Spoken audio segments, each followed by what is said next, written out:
आज हम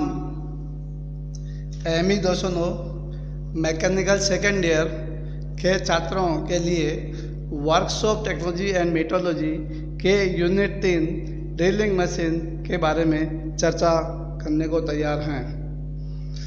drilling machine में ड्रिल प्रोसेस क्या होता है, ड्रिलिंग की वर्किंग क्या होती है, ड्रिलिंग कितने तरह की होती है और ड्रिल मशीन किस तरह की काम में ली जाती है, इसके बारे में हम चर्चा करते हैं। सभी GPC डूंगरपुर व GPC उदयपुर के छात्रों का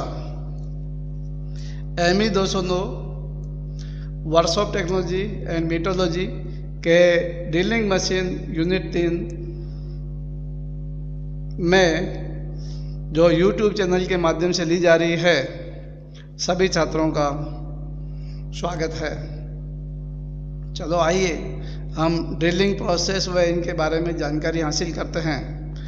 ड्रिलिंग हमने लिखा है, it is the process to make a hole in work piece is called drilling and the machine on which the hole made is called drilling machine. अर्थात वर्क पीस पर hole बनाने की प्रक्रिया को हम ड्रिलिंग कहते हैं और जिस मशीन पर वर्क पीस में होल बनाने की क्रिया की जा सकती है उसे ड्रिल मशीन कहते हैं।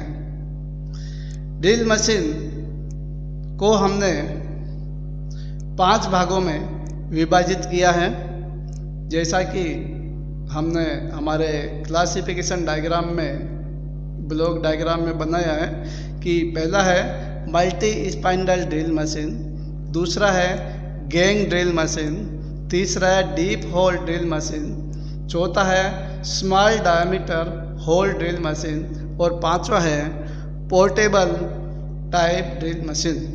तो आइए हम एक एक करके इन सभी के बारे में जानकारी हासिल करते हैं। मल्टी स्पाइंडल ड्रिल मशीन, ये मशीन ऊर्ध्वाधर यानी कि वर्टिकल प्रकार की मशीन होती है। इसका उपयोग किसी कार्यखंड पर एक साथ विभिन्न व्यास के छिद्र बनाने के लिए करते हैं। जैसा कि हमने कहा ये मल्टी स्पाइंडल है, तो इसका मतलब हुआ कि एक साथ कई छिद्र बनाने के लिए ये मशीन काम में ली जाती है। एक मल्टी स्पाइंडल ड्रिल मशीन में अनेक स्पाइंडल एक ही बर्मा मशीन में लगी होती है तथा इनके हेड पर एक केंद्रीय गरारी होती है। प्रत्येक स्पाइंडल के ऊपरी सिरे पर एक एक पिनियन लगा होता है तथा ये सभी पिनियन हेड की केंद्रीय गरारी के साथ समायोजित होते हैं तथा यह केंद्रीय गरारी इन पिनियनों के लिए एक चालक गरारी का काम करती है। इस तरह सभी स्पाइंडल एक ही केंद्रीय गरारी से शक्ति प्रदान कर होल करने की क्रिया करते हैं। इसके बाद आता है gang drill machine. Gang drill machine में एक 3 स्पाइंडल वाली सामूहिक भेदन मशीन को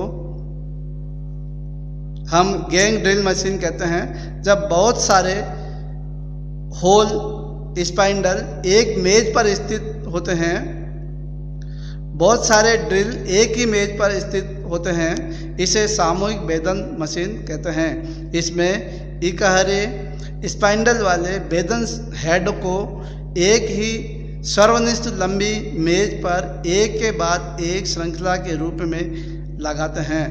एक सामूहिक भेदन मशीन में 2 से 10 तक या इससे अधिक स्पाइंडल को श्रृंखला के रूप में लगाते हैं। इस तरह की ड्रिल मशीन में प्रत्येक स्पाइंडल को स्वतंत्र रूप से अलग अलग गति तथा कट की गहराई पर सेट किया जाता है। इसके बाद आता है हमारा डीप होल ड्रिल मशीन। इस तरह की मशीनों का प्रयोग मुख्यतः बंदूक की नलियाँ, लंबी स्पाइंडल व लंबी शाफ्टों इत्यादि में छोटे व्यास के एवं गहरे छिद्र बनाने के लिए किया जाता है। मशीनों को हम अत्यधिक गति व कम फीड पर संचालित करते हैं। ये मशीनें हॉरिजॉन्टल या वर्टिकल दोनों ही तरह की हो सकती है। प्राय ये हॉरिजॉन्टल प्रकार की ही होती है। इसके बाद आता है small diameter hole drill machine. यह एक छोटी ड्रिल मशीन है जिसे फर्श या बेंच पर रखते हैं। इसका उपयोग हल्के कार्यखंडों पर 10 mm तक छेद करने में किया जाता है। इसके बाद आता है portable drill machine. Portable drill machine तो सभी ने देखी होगी, जो हाथ में लेकर के और इलेक्ट्रिक जब वायरिंग की जाती है मकानों में, तो इलेक्ट्रिक वायरिंग जब की जाती है तो ड्रिल मशीन एक इलेक्ट्रिक मैन लेकर के आता है और दीवारों में छेद करके और जो फिक्सर होते हैं उनको लगाने का कार्य करता है। तो ये जब जॉब बहुत भारी हो और जिसको उठा करके ले जाना मुश्किल हो, तो ऐसे स्थानों पर पोर्टेबल ड्रिल मशीन काम करती है। पोर्टेबल ड्रिल मशीन को क्योंकि एक जगह से दूसरे जगह पर ले जाने में आसानी रहती है, और क्योंकि भारी जो जॉब जिसको हम खिसका के ले जा नहीं सकते, तो उन पर ड्रिल करने के लिए, जैसे मकान है उसमें दीवार पे फिक्सर लगाना है, छेद करना है, कुछ भी करना है, तो उसके लिए हम ड्रिल मशीन को ही वहाँ लाएंगे, तो वो पोर्टेबल ड्रिल मशीन होती है। और इसमें ड्रिल बिट होता है, चक में लगा होता है, और ड्रिल टूल के माध्यम से मोटर द्वारा ट्विस्ट ड्रिल जो घूमता है और छेद करने का कार्य करता है। इसके बाद आता है हमारा रेडियल ड्रिल मशीन। जैसा कि हमने चित्र भी बनाया है, रेडियल ड्रिल मशीन में हम चित्र की सहायता से ही समझते हैं। इसमें देखो नीचे सबसे नीचे ये बेस दिया है, जो कि बेस कास्ट आयरन का बना होता है। ये इस पर लगे हुए सभी कॉलम और टेबल को सपोर्ट देता है। ये इसकी स्ट्रेंथ अधिक होती है, सभी को सहारा प्रदान करने के लिए काम में लिया जाता है, इसलिए इस बेस को कास्ट आयरन का बनाया जाता है। इस पे लेफ्ट साइड में हमने एक वर्टिकल कॉलम बनाया है। कॉलम में एक रेडियल आर्म है और उसके ऊपर मोटर लगी है, जो कि एलिवेशन ऑफ आर्म को आगे पीछे करने या ऊपर नीचे करने के लिए काम में ली जाती है। इसी रेडियल आर्म के साथ हमने जो है ड्रिल स्पाइंडल, राइट साइड में देखिए इसी के ऊपर बीच में लगा है, ये रेडियल आर्म पर ड्रिल स्पाइंडल है। ये भी मोटर के द्वारा ही, ड्राइविंग द्वारा ही रोटेट करके और ड्रिल टूल को घुमाता है। और नीचे बेस के ऊपर टेबल होती है। टेबल के ऊपर मशीन वाइज भी लगाई जा सकती है, वर्क होल्डिंग डिवाइसेस भी लगाए जा सकते हैं। यदि बड़ा भारी जॉब है तो उसको फिक्सर भी काम में लिए जा सकते हैं, स्टॉप बार्स भी काम में ली जा सकती है, पिंस भी काम में ली जा सकती है। वो हम जो है हमारे कल जो हम क्लास लेंगे उसमें बताएंगे कि work holding devices drill machine के लिए क्या क्या काम में ली जाती है। तो इस आर्म को हम आगे या पीछे इस कॉलम के साथ में घुमाया जा सकता है। जब बड़े भारी जॉब होते हैं, जैसे कि एयरप्लेन के जो बड़े जॉब हैं या ऐसे बड़े जॉब हैं, पानी के जहाज हैं उनके बड़े जॉब हैं, उन पर जब कहीं छेद करना होता है वर्क पीस पर, तो वो बड़े भारी जॉब तो मशीन के पास लाए नहीं जा सकते, इधर उधर खिसकाए नहीं जा सकते, तो उन पर एक जगह से दूसरी जगह या अन्यत्र कई स्थानों पर हमें ड्रिल करने की आवश्यकता पड़ती है। तो ये रेडियल आर्म है, ये इस कॉलम के साथ में सर्कुलर में घूम सकती है, तो इसको घुमाकर इस रेडियल आर्म को आगे पीछे सेट कर ड्रिल करने की व्यवस्था की जा सकती है। तो चलो आइए हम इस मशीन के बारे में अध्ययन करते हैं। यह मशीन भारी कार्यों पर छेद करने के लिए प्रयुक्त करते हैं। इस मशीन के प्रयोग के दौरान भारी कार्य को खिसकाकर औजार के नीचे सही स्थिति में लेने के बजाय औजार को संचालित करके उस कार्य पृष्ठ के ऊपर अभिष्ट स्थिति में लाकर छिद्रण क्रिया संपन्न करते हैं। इस भेदन मशीन में ढलवा लोहे का आधार बना होता है, जिसके ऊपर बेलनाकार स्तंभ वर्टिकल आलंबित होता है। यह स्तंभ त्रिज्य भुजा को सहारा प्रदान करता है। इस रेडियल आर्म को कार्यखंड की ऊंचाई के अनुसार स्तंभ पर ऊपर नीचे सरका सकते हैं तथा रेडियल आर्म को घुमाकर कार्यखंड के तल के ऊपर किसी भी स्थिति में रखा जा सकता है। रेडियल आर्म को किसी भी ऊंचाई पर स्थिर रखने के लिए क्लैंप लीवर का प्रयोग करते हैं। इस रेडियल आर्म पर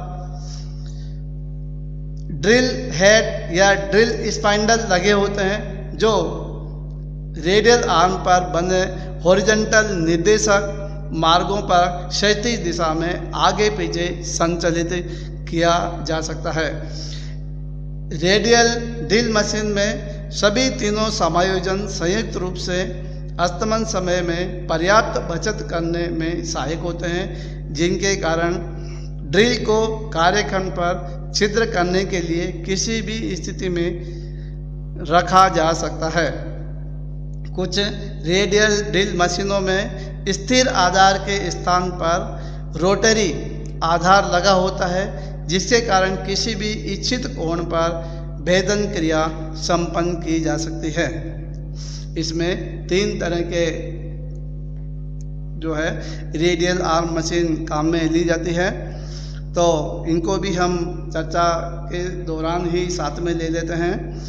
एक तो है सादा यानी कि प्लेन रेडियल ड्रिल मशीन, दूसरा है semi universal drill machine, semi universal radial drill machine, तीसरा है यूनिवर्सल रेडियल ड्रिल मशीन। इसमें पहला आता है प्लेन रेडियल ड्रिल मशीन। इसके द्वारा केवल वर्टिकल तल में ही छिद्र किया जा सकता है। दूसरा आता है semi universal radial drill machine. इसमें बर्मा यानी ड्रिल हेड को रेडियल आर्म के समकोण पर स्थित हॉरिजॉन्टल एक्सिस के परित इच्छानुसार घुमाया जा सकता है। इसके परिणाम स्वरूप ड्रिल हेड से लंब स्थिति के अलावा हॉरिजॉन्टल प्लेन में किसी कोण पर छिद्र किया जा सकता है।